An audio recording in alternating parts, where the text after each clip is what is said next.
Hello दोस्तों, Ram take में आपका फिर से स्वागत है। जैसा कि आपके सामने बैनर दिख रहा होगा जिसमें railway recruitment cell RSSC WNR Jaipur द्वारा ट्रेड अप्रेंटिस के लिए आवेदन आमंत्रित किए गए हैं।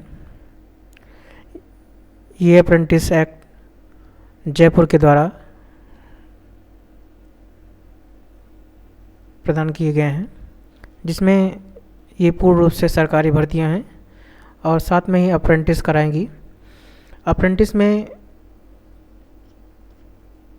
कुल जो है 1646 पोस्ट हैं, जिसमें विभिन्न ट्रेडों से संबंधित आवेदन मांगे गए हैं, जिसमें क्वालिफ़िकेशन जो है 10th plus NCVT SCVT certificate आपको से मांगा गया है। और साथ में ही जो इसमें मैक्सिमम एज की लिमिट जो है वो 24 साल मांगी गई है। और जो इसका जॉब प्रोफाइल रहेगा वो रहेगा आपका ट्रेड अप्रेंटिस का रहेगा। और साथ में ये भी जानते हैं कि ये जो एप्लीकेशन बिगिन यानी एप्लीकेशन कब स्टार्ट होगा, तो 10 जनवरी 2024 से इस फॉर्म का रजिस्ट्रेशन चालू हो जाएगा और इसकी जो लास्ट डेट रहेगी वो 10 फरवरी 2024 तक रहेगी। तो यदि आपको मेरा चैनल अच्छा लगता हो, मेरे जो बनाए गए वीडियो आपके लिए इन्फॉर्मेटिव हो, तो कृपया इस चैनल को सब्सक्राइब करें, लाइक करें, शेयर करें ताकि ज़्यादा से ज़्यादा लोगों तक पहुंच सके। तो चलिए हम आगे प्रोसेस देखते हैं, इसका फुल नोटिफिकेशन चेक करते हैं। तो हम फुल नोटिफिकेशन पे आते हैं, तो ये यहाँ पे देखते हैं नॉर्थ वेस्टर्न रेलवे की तरफ से ये रिक्रूटमेंट का प्रोसेस स्टार्ट किया गया है। और ये ट्रेड अप्रेंटिस के लिए वैकेंसीज़ यहाँ पे मांगी गई हैं। इसके लिए आपको यहाँ पे नोटिफिकेशन पब्लिश डेट जो है 2/1/2024 का है और इसको जिस एप्लीकेशन स्टार्टिंग जो है वो 10/1/24 से स्टार्ट हो जाएगा और इसका जो एंड क्लोज होगा वो क्या होगा 10/2/2024 को होगा, यानी फरवरी में क्लोज कर दिया जाएगा।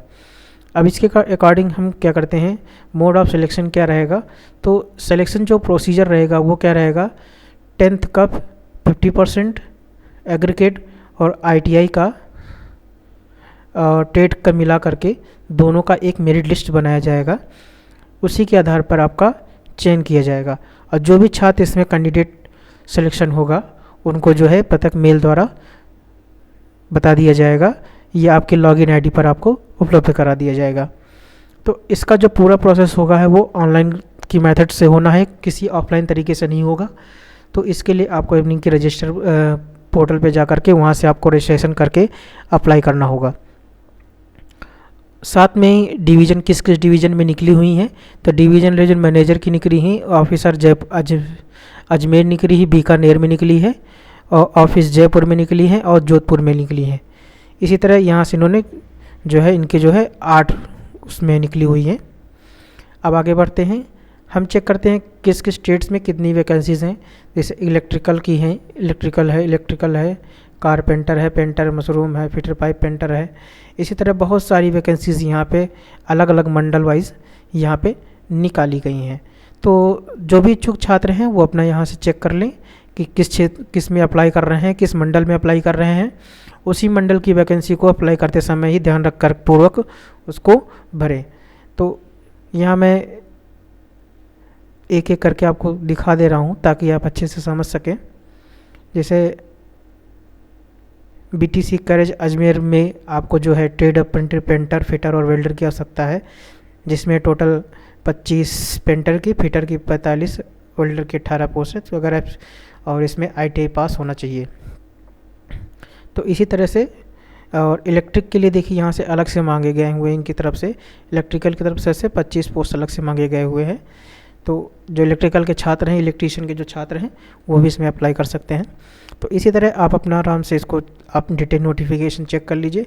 डिटेल नोटिफिकेशन इसका PDF लिंक मैं आपको चैनल के डिस्क्रिप्शन बॉक्स में दे दूंगा वीडियो के, वहाँ से आप देख करके आपका डाउनलोड करके अपना उसी के अनुसार ही फॉर्म भरें।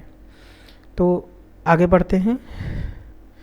तो सारे प्रोसेस क्लियर करने के बाद आप eligibly candidate should be have complete 15 year of age and should be not be है कंप्लीटेड ऑफ 24 ईयर। जो है मिनिमम एज जो है 15 साल होनी चाहिए और मैक्सिमम एज 24 साल होनी चाहिए, तभी आप इसमें अप्लाई कर सकते हैं। और जो अपर एज लिमिट है, यानी कि जो लोग अपनी आयु में छूट पाना चाहते हैं तो वो लोग जो SC ST के हैं उनको 5 साल का छूट दिया जाएगा, और जो OBC के कैंडिडेट हैं उनको 3 साल का छूट दिया जाएगा। PWD हैं तो उनको PWD वालों का उनके 10 ईयर का रिलैक्सेशन मिलेगा यहाँ पर। और एक्स सर्विसमैन है तो उनके लिए उनको प्रायोरिटी दी जाएगी, या उनके बच्चे हैं उनको सबसे पहले उनको प्रायोरिटी दी जाएगी यहाँ पे। और क्वालिफ़िकेशन की बात करें तो मिनिमम क्वालिफ़िकेशन की 10th क्लास होना चाहिए, प्लस ITI NCVT सर्टिफिकेट होना चाहिए, या स्टेट काउंसिल है CVT से होना चाहिए। और फ़ी पेमेंट का बता देता हूँ। तो फ़ी पेमेंट में आप जब एप्लीकेशन को रजिस्ट्रेशन करेंगे तो रजिस्ट्रेशन करने के बाद आपको जो है 100 रुपीज़ ऑनलाइन जो है आपको पे करना होगा, जो रिफ़ंडेबल नहीं होती है। ये एक बार पे होती है, उसके बाद आपको रिफ़ंड नहीं होती है। तो एक तरह से ये एप्लीकेशन फ़ी की तरह से काम करती है। तो ये भी ऑनलाइन के मोड से ही होगा, ऑफलाइन मोड से इसका कुछ नहीं होना है। उसका पेमेंट वेरिफिकेशन करने के बाद प्रोसीजर आगे बढ़ते हैं। और फिटनेस यहाँ पे डिजेबिलिटी अगर आपको विकलांग में है या कुछ है तो उसमें हिसाब से आप यहाँ देख ले सकते हैं कि क्या क्या चीज़ फॉलो कर रहा है और नहीं, उसी के अनुसार ही फॉर्म भरने अथवा आपका फॉर्म रिजेक्ट हो जाएगा। तो इन सभी प्रोसेस से पहले आपको इस चीज़ का ध्यान रखना है कि सबसे पहले अप्लाई करने से पहले आपका apprenticeindia.org पे आपका रजिस्ट्रेशन होना चाहिए। यदि आपने अभी तक रजिस्ट्रेशन नहीं किया है तो मैं डिस्क्रिप्शन के लिंक दे दूंगा, वहाँ से आप वीडियो देख लीजिए कि कैसे वहाँ पर रजिस्ट्रेशन करना है। उसका कंप्यूटर रजिस्ट्रेशन कर लीजिए, उसके बाद ही इस फॉर्म को भरना चाहिए, क्योंकि वहाँ पे आपको रजिस्ट्रेशन नंबर मांगेगा। यदि आपके पास नहीं है तो आप फॉर्म फिल नहीं कर पाएंगे। तो इसके लिए आपको फॉर्म भरते रहना है और स्टेप वाइज इसको फॉलो करते रहिए। अभी एक डिटेल नोटिफिकेशन है, अभी फॉर्म स्टार्ट नहीं हुआ है। तो जब फॉर्म स्टार्ट हो जाएगा तो मैं आपको डिटेल्ड अप्लाई कैसे किया जाता है मैं उसकी पूरा कंप्लीट वीडियो का लिंक मैं इस डिस्क्रिप्शन में डाल दूँगा, तो वहाँ से आप देख सकते हैं। तो RRC जयपुर की वेबसाइट से आपको भरना होगा इसको।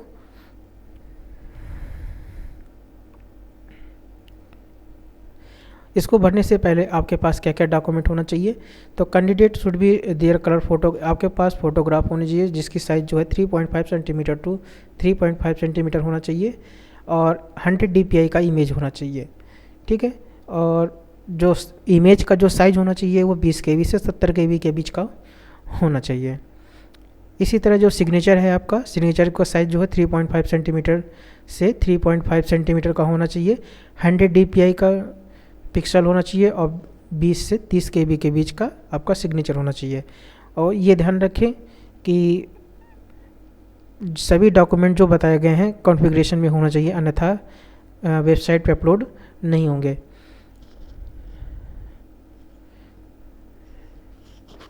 अब बात करते हैं हम लोग ट्रेनिंग पीरियड और स्टिपेंड्स की बात करते हैं। तो इसमें 1 ईयर का ट्रेनिंग शेड्यूल रखा जाएगा जो अप्रेंटिस एक्ट 1961 के थ्रू डिसाइड किया गया है। और जो स्टिपेंड्स भी रहेगा तो आपको मिनिमम कम 8,500 के आसपास आपको स्टिपेंड्स यहाँ पे मिल जाएगा। और मेडिकल फिटनेस इनके अकॉर्डिंग जो है इनके रूल है 1961 है, नॉर्मल है, कोई दिक्कत नहीं इसकी। उसके बाद अगर या तो को अप्लाई करने में कोई दिक्कत होती है तो आप इनके हेल्प डेस्क में आप कांटेक्ट कर सकते हैं। इसी के साथ आप इम्पोर्टेंट सेक्शन देख लीजिए, कुछ पढ़ लीजिए, जो आगे लिखे हुए हैं उनको समझ लीजिए। और साथ में ही RRC के कुछ फॉर्मेट्स दिए गए हैं, जैसे कास्ट सर्टिफिकेट है। तो कास्ट सर्टिफिकेट के लिए आपको आपके नॉर्मल स्टेट का काम नहीं करेगा, इसके लिए आपको अपने यहाँ के सेंट्रल वाला कास्ट बनाना पड़ेगा, तभी आप कास्ट के लिए एलिजिबल होंगे, अन्यथा आपको जनरल कैटेगरी में ही काउंट किया जाएगा। तो आपको इसी के अकॉर्डिंग होना चाहिए, फॉर्मेट दिए हुए हैं उसी के अनुसार आपका कास्ट होना चाहिए। अदर बैकवर्ड क्लास के लिए उनके लिए भी ऑप्शन दिए हुए हैं, सारा इसी कैटेगरी के अनुसार इसी फॉर्मेट में होना चाहिए। और साथ में ये डिक्लेरेशन फॉर्म है, इस डिक्लेरेशन फॉर्म को आप प्रिंट करवा लीजिए किसी भी कैफे से, और वहाँ से प्रिंट करा के अपनी डिटेल्स को फिल कर लीजिए, क्योंकि ये डिक्लेरेशन फॉर्म को फिल करते वक्त वहाँ पे अपलोड करना होगा। तो इसमें सही से सिग्नेचर कैंडिडेट करके अपना पूरा कंप्लीट कर लीजिएगा, और at a time of application इसकी एक फ़ोटो वहाँ पे अपलोड करनी है। ठीक है, तो आगे की बात करते हैं। और EWS जो छात्र हैं, EWS का जो सर्टिफिकेट है, उनको इस कैटेगरी में जो इस फॉर्मेट में ही उनका सर्टिफिकेट होना चाहिए, अन्यथा वो स्वीकार नहीं किया जाएगा।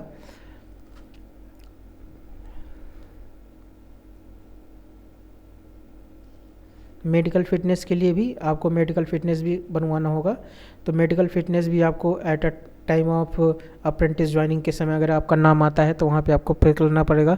तो उसके लिए यहाँ पे आपको पहले से ही आपको यहाँ पे मेडिकल फ़िटनेस बना लेना है अपना।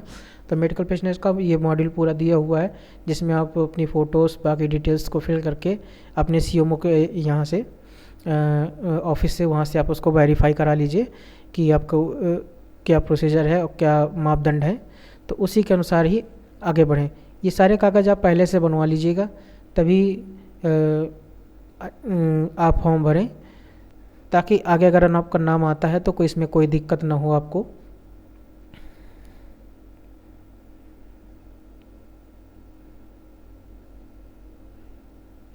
आगे सारे फॉर्मेट दिए हुए हैं, आप इस ध्यान को नोटिफिकेशन को ध्यानपूर्वक पढ़ लीजिएगा और सोच समझ कर ही इसका अप्लाई करिए, ठीक है। तो अभी मैं इस वीडियो को ख़त्म कर रहा हूँ, लेकिन यदि आपको वीडियो हमारा अच्छा लगा हो, मेरे द्वारा इन्फॉर्मेशन दी गई अच्छी लगी हो, तो कृपया इसको सब्सक्राइब करिए, लाइक करिए, शेयर करिए और अपने दोस्तों को भी शेयर करिए, ताकि ज़्यादा से ज़्यादा लोगों तक ये हमारा वीडियो पहुँच सके और ज़्यादा से ज़्यादा लोग इसमें अप्लाई कर सकें। धन्यवाद।